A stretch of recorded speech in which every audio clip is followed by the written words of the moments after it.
नमस्कार, मैं मुस्कान सिंह आज आप लोगों को एक सच्ची घटना सुनाने जा रही हूँ।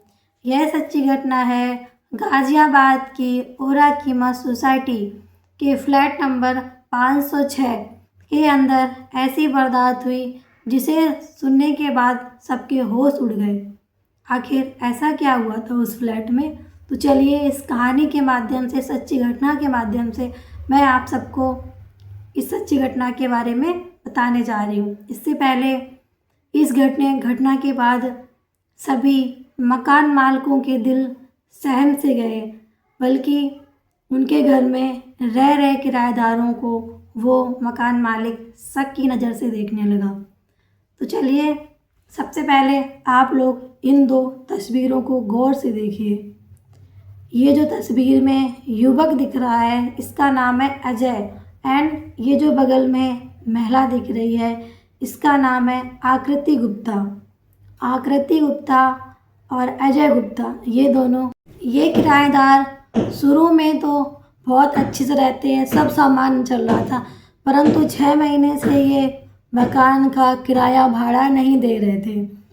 मकान मालिक दीपशिखा वर्मा बहुत बार उनके पास जाती हैं और कहती हैं कि आप अपना हमें रेंट दीजिए, हमारा किराया दीजिए, परंतु वो हर बार कोई ना कोई बहाना बना देते हैं। कभी बोलते हैं कि मेरी नौकरी छूट गई है, कभी बोलते हैं हमारी आर्थिक तंगी सही नहीं है। परंतु तारीख 17 दिसंबर सन 2025 समय लगभग दोपहर का 11:30 बज रहा था।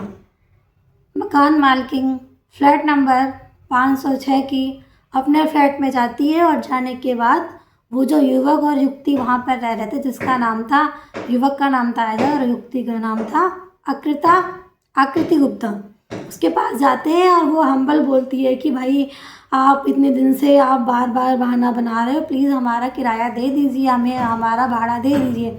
परंतु वो हर बार की तरीके बहाना बना देते हैं। कभी बोलते हैं कि हमारी नौकरी छूट गई है, कभी बोलते हैं हमारे आर्थिक स्थिति अच्छी नहीं है। वो हर बार के तरीके बहाना बना रहे थे, टाल मटोल कर रहे थे। परंतु इस बार फ्लैट नंबर 506 की मालकिन दीपशिखा शर्मा कहती हैं कि अगर आप हमारा किराया नहीं दे सकते तो आप हमारा फ्लैट खाली कर दीजिए और आज ही यहाँ से चले जाइए। बस उनकी आपस में कहासुनी हो जाती, काफ़ी तेज से लड़ाइयाँ होने लगती हैं। इतने में जो पति पत्नी थे उन दोनों ने दीपशिखा शर्मा का यहाँ से चुन्नी से गला घोंट कर उनकी जान ले ली। जब गला घोंट देती है, पीछे से उनकी वाइफ आके इसके सिर में कुकर मार के उसका मर्डर कर देती है। मर्डर करने के बाद वो दोनों पति पत्नी सहम जाते हैं और सोचते हैं कि अब मर्डर हो गया, अब मैं क्या करूँ। उसके बाद उन दोनों के दिमाग में खुराफाती दौड़ती है कि क्यों ना हम इसको काट के और सूटकेस में भर के बाहर फेंक आएंगे या यहाँ से भाग जाएंगे। तो वो दोनों उस लाश को, उस दीपशिखा शर्मा की बॉडी को कट करते हैं। कट करने के बाद उसको लाल रंग के बैग में, ब्रीफकेस में भर कर रख देते हैं। समय लगभग 4 से 5 घंटा बीतता जा रहा था।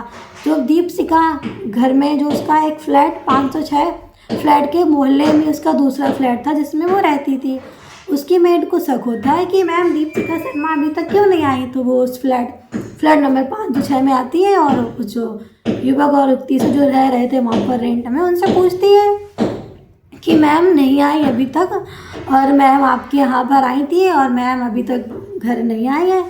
तो वो टाल मटोल करते हैं कि नहीं मैम तो आपकी चली गई हैं, वो उनको मैंने रेंट दे दिया है 90,000 रुपये और वो चली गई हैं।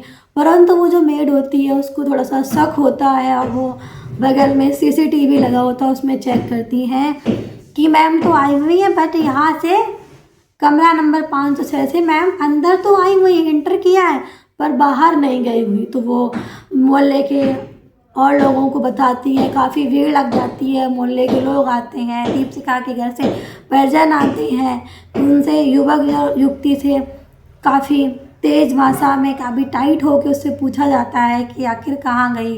परंतु वो कुछ नहीं बताते और वो भागने के फिराक में थे कि हमें मौका मिले और हम बैग लेके यहाँ से रफू चक्कर हो जाए।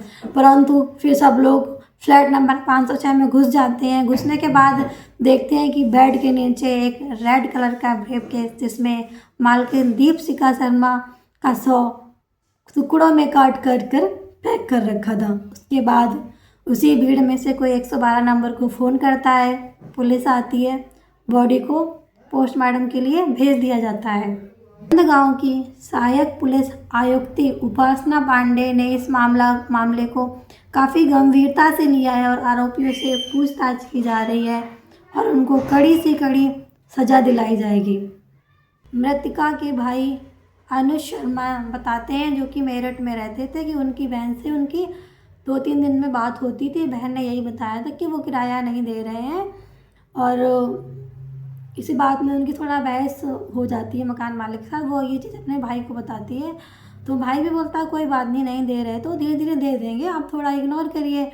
परंतु उस भाई को क्या पता था कि ये जिन्हें हमने अपना फ्लैट दे रखा किराए में, वो इतना बड़ा खेल खेल लेंगे कि हमारी बहन ही हमसे छिन जाएगी। फ़िलहाल जो दीपशिखा शर्मा थी वो एक टीचर थी। इस घटनाक्रम को सुनने के बाद हर कोई मकान मालिक, चाहे वो किराएदार अच्छा हो या बुरा हो, एक शक की नज़र से देखने लगा है। ये घटना ही ऐसी है जिसे सुनने के बाद हर किसी के दिलो दिमाग से ये बात नहीं उतर रही है, होश उड़ गया है। तो दोस्तों, इस पूरी घटनाक्रम को सुनाने का मेरा उद्देश्य किसी को परेशान करना नहीं था और ना ही किसी की भावनाओं को ठेस पहुंचाना था, बल्कि आप लोगों को जागरूक करना था ताकि आप लोग सुरक्षित रहें, सतर्क रहें, सेफ रहें। मिलते हैं फिर एक सच्ची घटना के साथ। जब तक के लिए जय श्री राम।